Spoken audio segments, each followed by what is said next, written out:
Most of the life that we know is dependent on light. It's driven by photosynthesis. In the deep sea there is no light, and it's always cold. It's always around 2 degrees Celsius. And so the organisms cannot live off of light. They have to live off of either the material that's coming from the photic zone, from the top, or they have to produce their energy in an entirely different way, using, for example, methane or sulfide or chemical energy sources.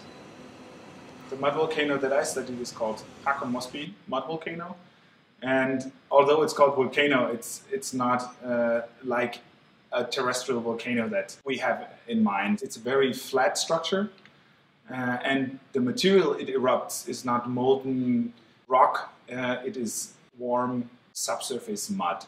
And when the muds come up, they're very different from what they look like after 1 year, after 2 years, after 5 years, after 1,000 years. And they carry already organisms from the subsurface. So they have a microbial signature that looks like basically what you would find in very deep layers of the sediment.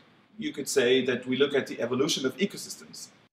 What we see at Håkon Mosby is in the middle, where the communities just start to develop, the methanotrophic communities. Most of the methane that is emitted still enters the water column and is consumed by methanotrophic organisms in the water column. The older the muds get, the more time these populations had to develop, the more methane is actually consumed in the sediment. It takes a very long time for an efficient methanotrophic community or population to establish.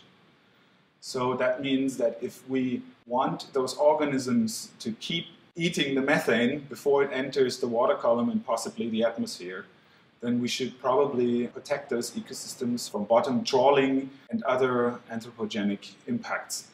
It's like a rainforest that takes thousands of years to grow back if you once destroy it.